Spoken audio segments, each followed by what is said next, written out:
بسم اللہ الرحمن الرحیم. السلام علیکم. بابر امان. اس وقت موجود ہوں جی پاک افغان بارڈر پہ. چترال ڈسٹرکٹ کا یہ ایریا ہے اور یہ جو میرے پیچھے آپ پس منظر دیکھ رہے ہیں یہ ہمارا لاسٹ پوائنٹ ہے. اس کی دوسری جانب ڈسٹرکٹ بدخشاں افغانستان سٹارٹ ہوتا ہے. تو میں نے سوچا یہاں بیٹھ کے آپ سے کچھ 1-1.5 منٹ گفتگو کر لی جائے. 1947 میں پاکستان معرض وجود میں آتا ہے اور ہمارا خطرناک شیطان اور چلاک دشمن جو ہے وہ ہمارے تمام وسائل جو ہیں ان پہ قبضہ کر لیتا ہے.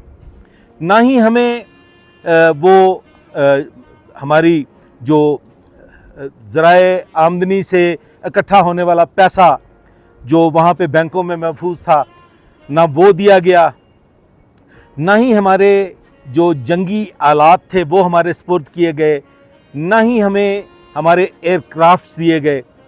اور شاید آپ لوگوں کے علم میں ہو یا شاید نہ ہو کہ باپو مہاتما گاندھی کو کیوں قتل کیا گیا.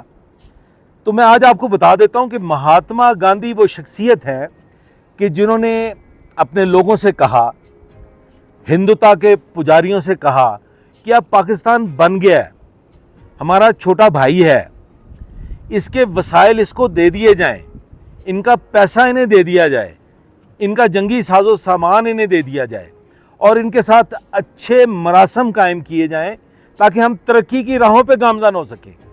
تو اس کے باعث مہاتما گاندھی باپو کو ہندوتا کے پجاریوں نے، ان سفاک بھیڑیوں نے قتل کر دیا.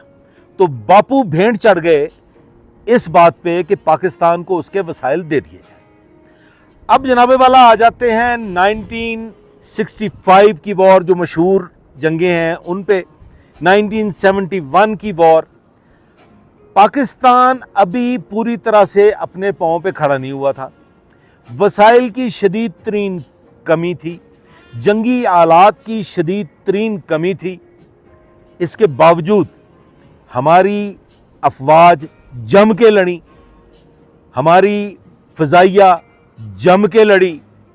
ہم نے تقریباً ہر محاذ پہ ہندوتا کے پجاریوں کو، بھارتی افواج کو ناکوں چنے چبوائے. پھر کارگل آ گیا.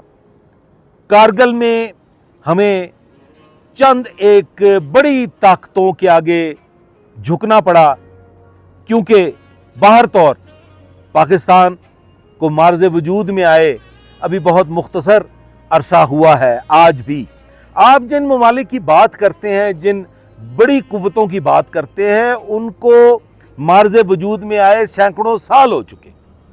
پاکستان ابھی ترقی کی راہوں پہ ہے.